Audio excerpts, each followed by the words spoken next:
Hey everyone, welcome back to another episode of The Modern Merchant. Today we have Ruben Bacher from Palmetto State Armory. Ruben, thanks for joining, man. Absolutely. Yeah, thanks for having me.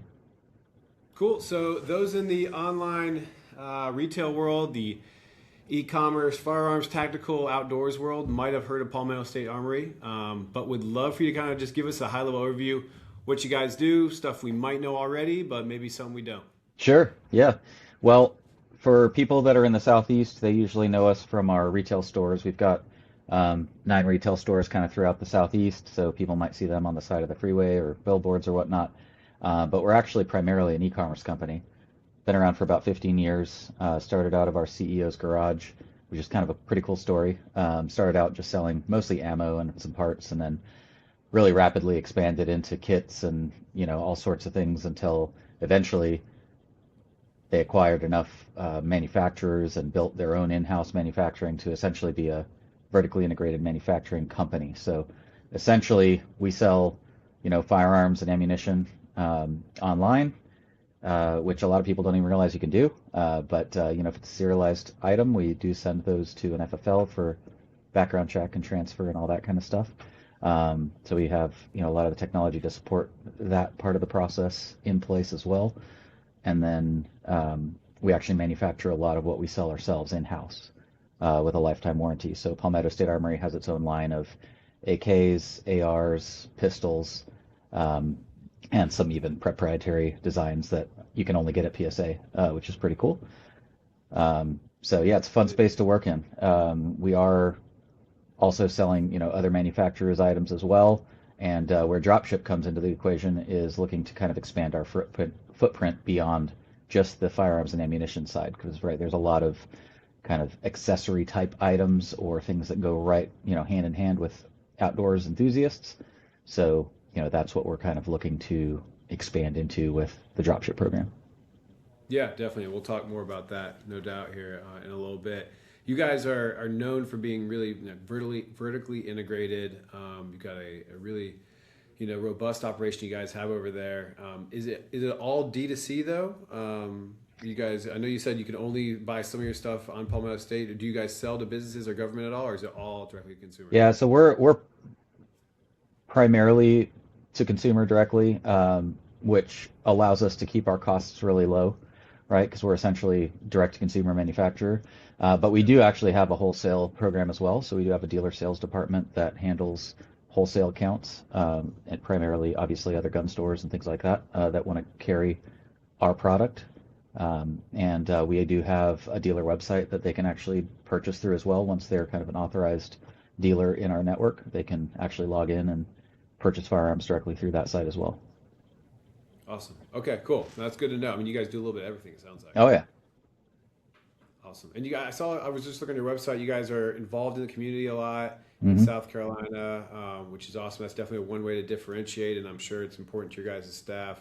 How else do you differentiate? I know you're going to be bringing on some products from other brands and things like that. Like, what do you guys think about Palmetto State? How do you differentiate from your competitors? Sure. Yeah, great question. So there's a lot of ways. I mean, the PSA manufactured products all have a lifetime warranty, and I've seen this company stand behind that time and time again for all sorts of things. As firearms guys, a lot of times like to tinker and modify, and sometimes those modifications don't always work out quite right. But our company tends to do the right thing no matter what.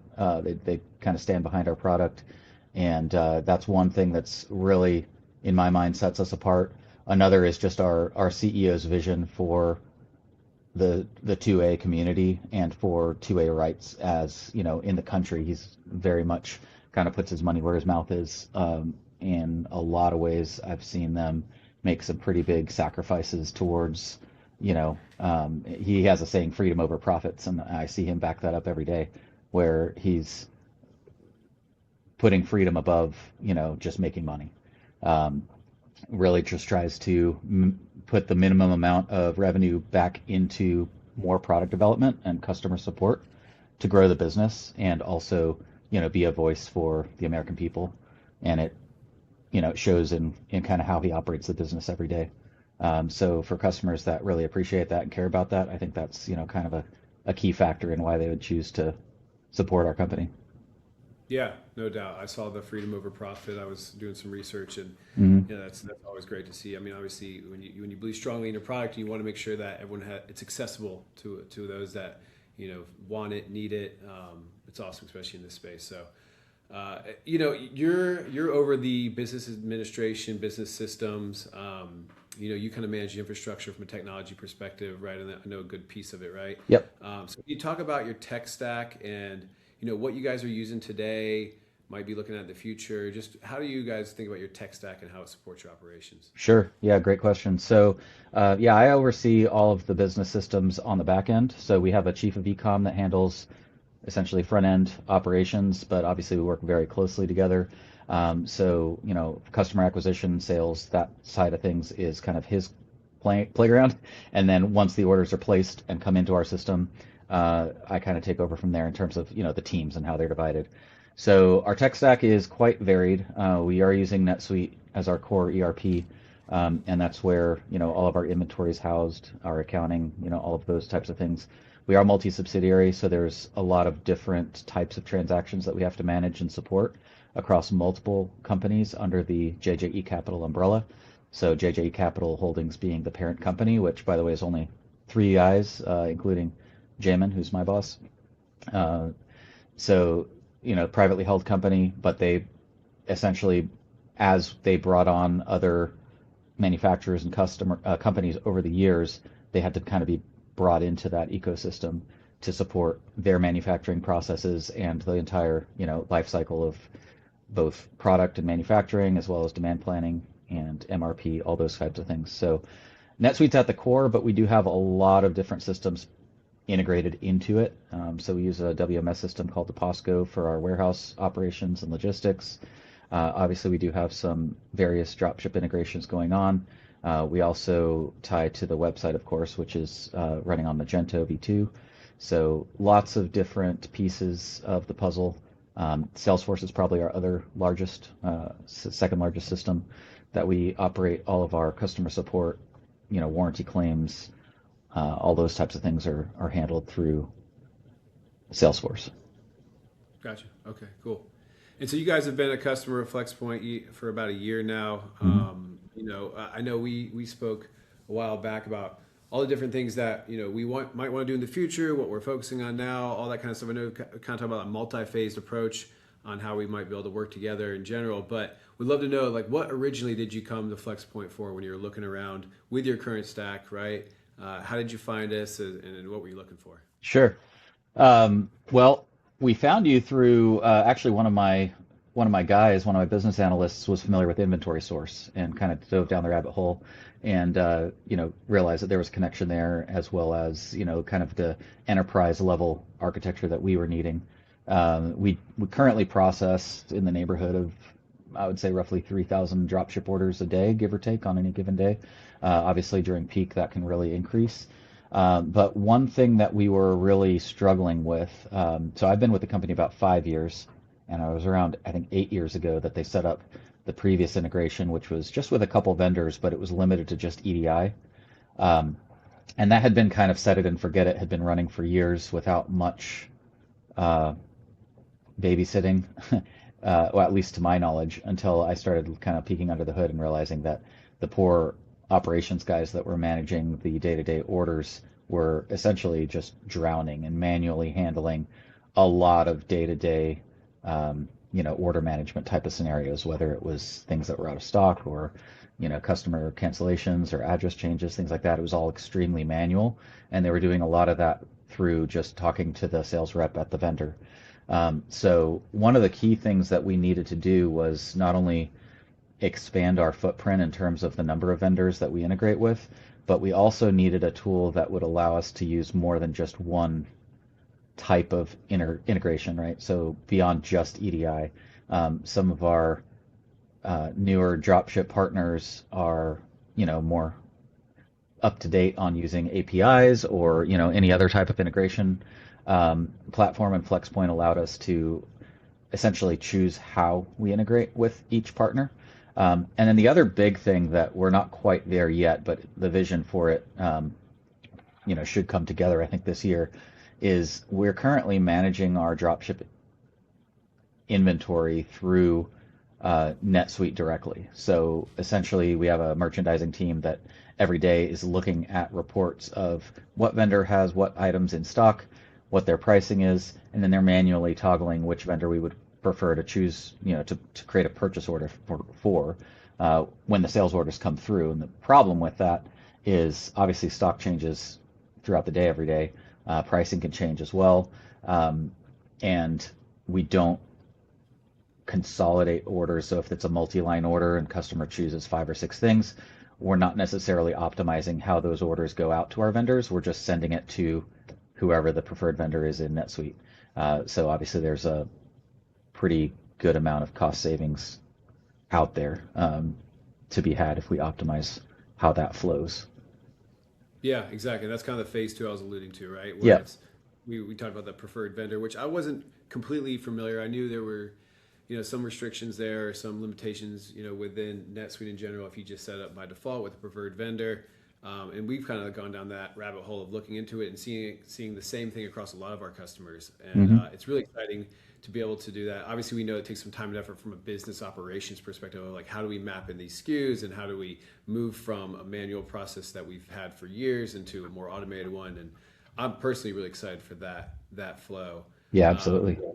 and when we do roll it out, like how do you guys think about that? Like what's the main ROI or driver that you're looking to gain from that? Like have you thought about how to quantify that move? Yeah, absolutely. So there's a number of different things. One of the easiest things is just the margin on the order, right? So we can see the improvements to not only the margins based on the item cost itself, but also the drop ship fees that are associated with each sales order. So if it's a multi-line order and we send out 3 POs to 3 different vendors, well, we're paying shipping for each of those orders as well as potentially drop ship fees. So there's, significant savings right off the top by just shipping it more efficiently out of one source. The other thing too is better customer experience. So one thing that customers often get confused by is they order 4 or 5 things and only 2 things show up in a box and they're not sure what's going on with the rest of the order, right?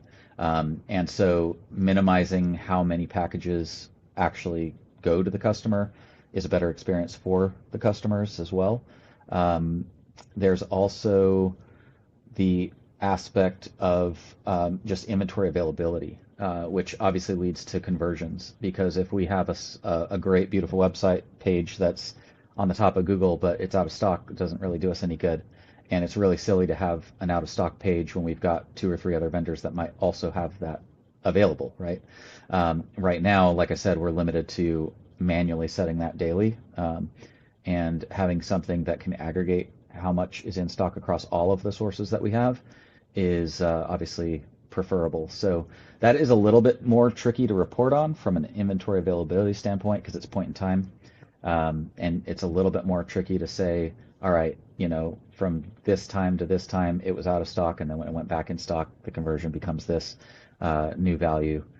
We've done some of that for our in-house fulfillment metrics, which does get pretty interesting. Obviously, you can't convert if it's out of stock, but that should definitely lead to more revenue. So better margins and more revenue at the same time should be a kind of a win-win.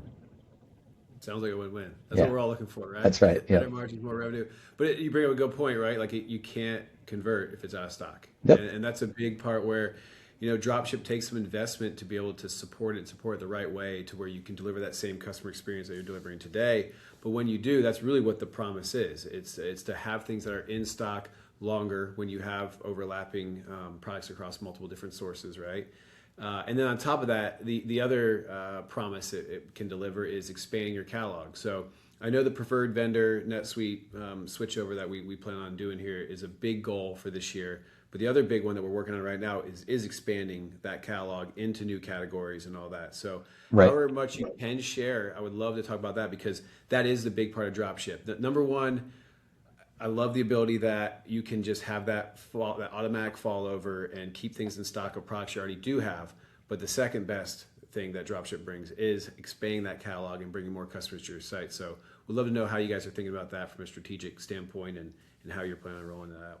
Yeah, absolutely. So, PSA is built on a really solid foundation of firearms manufacturing, and that's, essentially the brand that we're known for, right? Is if you go on YouTube or any social media, channels that are, firearms enthusiast based, and you look at PSA products, they're reviewing our ARs and our AKs and our handguns and AAC ammunition that we make in-house, things like that. And, people know us for that. But the people that are buying those items also typically enjoy fishing and hunting and camping and just outdoors, in general. You think of, big box stores like Cabela's or Bass Pro, they definitely are a large firearms manufacturer, but they carry a lot more than just firearms, right? Um, and, we would like to be a one-stop shop for our customers that give them the incentive and the ability to, get what they're looking for in on a site that they're familiar with and that they're already buying from. Might as well be able to add some accessories or even some clothing to go along with those items, as they're on our site already. Obviously, if you are already paying for shipping to get something to you, or you're maybe qualifying like for free shipping, it makes a lot more sense to just buy it all in one place versus having to piecemeal it out from a bunch of different spots. So, yeah, we have a merchandising team who is overseeing that catalog expansion, if you will. So there's a lot that has to go on behind the scenes to make that actually happen in terms of website categorization, the product page build outs, and just how all of that is configured. Some of these items, even though they may not be firearms, do still have some uh, legal uh, loopholes, not loopholes, but legal blocks that we have to kind of move around and navigate. Things like, pepper spray, for example. We already carry pepper spray, but certain locations have actual like capacity limits on how much pepper spray you can have in your little, pepper spray container that you order. So we have to have all the data in there for all of those types of items to make sure that we're within compliance, with all those different types of items across all the states in the country. So Yeah. Yeah, and that nuance is really why I feel we see so many successful online retailers in the firearm industry, right? Amazon has not one touched that industry, and a lot of customers don't even attempt it. Or a lot of our customers, a lot of online retailers don't even attempt it because all that nuance, keeping up with all the compliance, all the legal side of things.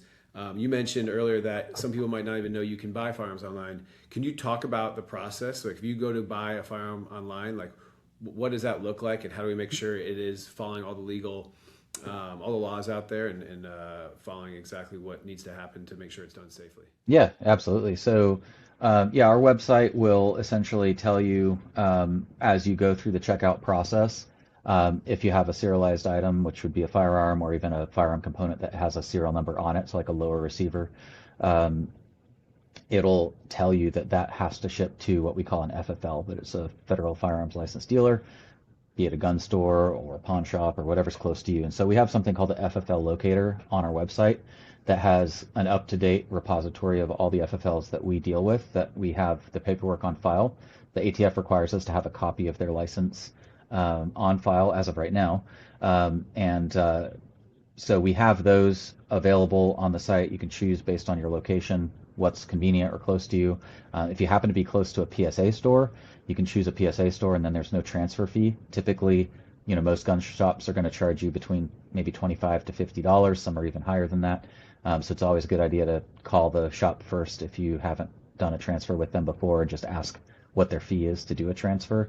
But in a nutshell, when you go through the checkout process, you select whichever FFL you want to use for your transfer, and then we will ship the firearm to that FFL, as well as notify you that it has shipped and it's on the way, and then they typically will call you to let you know that your order's there, and then you go in and do your 4473 and your background check, and do all your transfers at the store that you've selected. Um, if you've purchased other items at the same time, let's say some extra magazines or a holster, or, just a range bag or whatever, those will ship directly to you on a separate shipment. So we split those out. so that the FFL only has to deal with the serialized component. One other thing to kind of point out that people definitely need to be aware of is, whatever your local laws are obviously ones that we have no control over, for one, and we have to adhere to those. So one thing that people may not always realize is a magazine capacity restriction, which does include magazines that are included with the gun itself. So if you're in a state that requires like a 10 round max, or 15 round max, or 12 round max magazine, make sure that you're choosing a gun that either already has a limited capacity magazine included with it, or just expect that it's going to come without a magazine, because we'll end up having to strip that magazine out of the order if it's going to one of those states that has a capacity limit on the magazine. Yeah. And that is So explained on the website, but sometimes people miss that. that's a great. That's Ruben. That was amazing. I couldn't have said any better. I mean, really, anyone out here listening that might be selling stuff online, say, you know what, I'm a firearms enthusiast. I want to start selling guns online. I think you just talked them out of it, because there's a It's ton of complicated. it is so complicated. Yeah. I never envisioned, when we launched Flexpoint, we didn't really pick an industry or whatever, but firearms has become our top industry because of all that nuance, and just Hmm. the way that we built Flexpoint to be so flexible with the rules engine, right? If it comes from, if there's ammo and it's coming from Illinois, right? Or if it's a California order, treat it all differently, make all these decisions, split the order, split the holster off, and send that to one address and the other to the FFL. Right. All that stuff is super complex. I mean, California, it feels like every other year we've got new stuff we want to tackle there. We're actually looking at scoping out and trying to help with the new law that requires an ID to be shown and proved and saved and stored Yep. indefinitely on the servers, right? And then Yep. also, maintain PII throughout all that. So That's right. there's all these opportunities to solve these problems that are never ending in this industry, really. Yeah. Yeah. It's changing all the time. And so we have to stay, 10 steps ahead of it. The other thing that PSA does that I've always been really impressed with is they will always take, they will do as much as they can for the customer up until the point that the state says this is the cutoff date. So we've done things like Washington State a couple years ago. I think it was 2024, in their summer 2024. They introduced like a capacity limit. But the way that they wrote the law, if you already had one, you could keep it. You just couldn't import any more into the state up until like a certain drop dead date, right? And so what we did as a company is we actually just prioritized any orders going to Washington that contain a magazine, and we made sure that up until the very last minute that we could legally sell them and get them into the state, we did that. And that way, those customers, which my brother was actually living in the state at the time, so I told him, like, go ahead and get your order in. And we were shipping a ton of magazines into the state right up until the point where it was cut off, and those customers just weren't able to do it anymore. But Yeah. we'll make strategic moves like that, and we have to obviously make changes within our system on the fly to support those types of things when those laws pop up. We not only have to make sure that we're within compliance, but we also can support our customers, because that's what we really ultimately want to do, is get the product to the customer while we legally can. And if that means prioritizing those orders above some other ones, that's what we'll do for a few weeks, just to help those guys out. Yeah, that's a great example. I mean, there's a lot of gun stores out there, but that's a great example of why you guys are the leader. A bunch of gun enthusiasts staying up on the actual laws and everything that you guys need to stay up on to make sure you deliver great customer service, right? That's exactly what you're looking for. Yep. Cool. So let's kind of wrap up with just 2026. What are the goals for PSA? What are you guys doing? I know you're expanding the catalog, things like that, but like if you had to kind of summarize your goals for 2026, what would they be? Sure. Loaded question, man. There's always a lot more going on than what we can actually wrap our arms around. So the key for us is prioritization, making sure that we're working on the right things and towards the right goals. We are, as a company, looking at like a 10-year vision, really, for the company, Yeah. and what Yeah. we Yeah. can implement, in this next year towards that goal, to make sure we're all kind of unified and marching in the right direction. Obviously, technology is rapidly changing, so we're definitely looking into, us on the technology team, we're looking into, AI tooling in a variety of different facets of the organization, whether it's, analytics or demand planning, MRP, Mm. product, even product descriptions and things of that nature. There's a lot that you are able to do now using new tools that are coming out. Obviously, quality is something we have to really keep a close eye on, but that's something that we're working on quite a bit. We also have a pretty big goal of adding a lot more dropship vendors, so that's something that we're obviously working together with you guys on quite a bit. So looking to go, you know, probably 2 to 3 times the volume of dropship that we're currently doing by the end of the year. I think that's definitely feasible with all the kind of foundational work we put in last year with you guys. Um, Yeah. there's also constantly new just operational expansions that are happening, whether it's new manufacturing lines or new subsidiaries even that are being brought in. So we actually have multiple NetSuite instances that I manage. One of them is, the largest one is the PSA instance, but we actually have 2 other instances of NetSuite as well that run some of our sister companies, and so those are expanding pretty rapidly. We've recently gotten into the suppressor space beyond just our retail stores. So now we're actually selling suppressors, and just recently started selling SBRs and short-barreled shotguns on our site, which has an even more nuanced purchasing process where you have to do your NFA paperwork, fingerprint kit, Form 4, all those types of things, which we can actually now support through online sales, which is pretty exciting as well. So we're starting to manufacture more of those as well. And we have in the past done some, which we could sell through our retail stores, but our retail stores only encompass North and South Carolina, and Georgia. So it's really limited to just the Southeast. So obviously our footprint's a lot bigger than that. So we're excited to be able to offer those types of products, to everybody in the U.S. Yeah, Well, everybody in very the U.S. that cool. lives in a state that they can actually get their hands on this. Yeah, for sure, for sure. Well, I appreciate you peeling everything back and letting us see inside of the PSA operations, man. A lot of good stuff in it. Anything I didn't ask or anything we didn't touch on that you think we should have? Not necessarily. No, I mean, I think we're really excited about the partnership with you guys. Definitely appreciate um, the flexibility. I'm sure, hence the name Flexpoint. We're able to integrate using a lot of different types of technology, whether it's a flat file on an SFTP server or an API or old school EDI endpoint. That is where the vendor's using that on the other end. The other thing that we didn't really talk about is the fact that you guys are pulling catalog information. So our previous um, our previous integration platforms were simply transactional. So there was no inventory, no product data feed, nothing like that. We essentially had to do that through either direct integrations through the APIs that we would run on NetSuite scripts. So we have NetSuite scheduled scripts that pull inventory data and then store it in NetSuite. But as we expand the dropship program, there are a couple things that became pretty evident. One is the visibility, right? So if you're pulling, let's say, 10, 15, 20 vendors instead of 2, that becomes incredibly important to have that in a centralized location.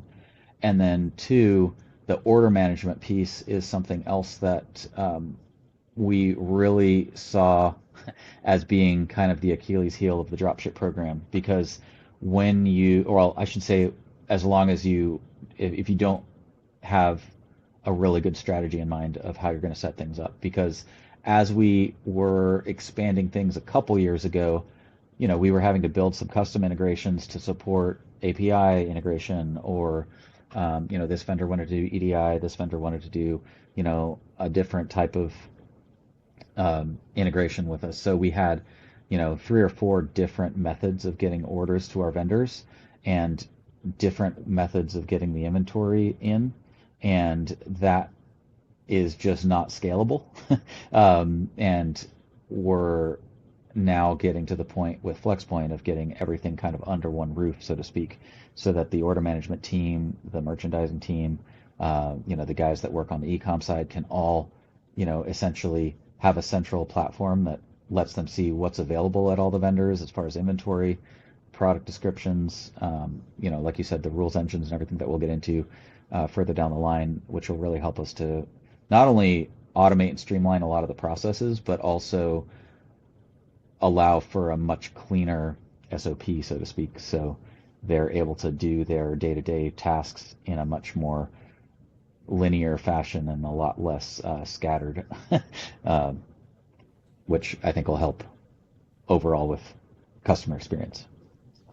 Yeah, for sure. And that was the idea, right? That you don't want to be logging into a ton of different platforms and having to coordinate with tons of different teams across different logins, whatever it might be. And ideally, if you're already pulling in the feed and it's available, might as well get it in one central spot and be able to manage it all right there. So Yep. awesome to hear that's working out. Well, great, Ruben. This was amazing, man. Thank you so much for joining. A lot of good stuff on this. I think it was super informative for me and hopefully anyone else that watches this. So thanks again, man. Yeah. Thanks again for having me.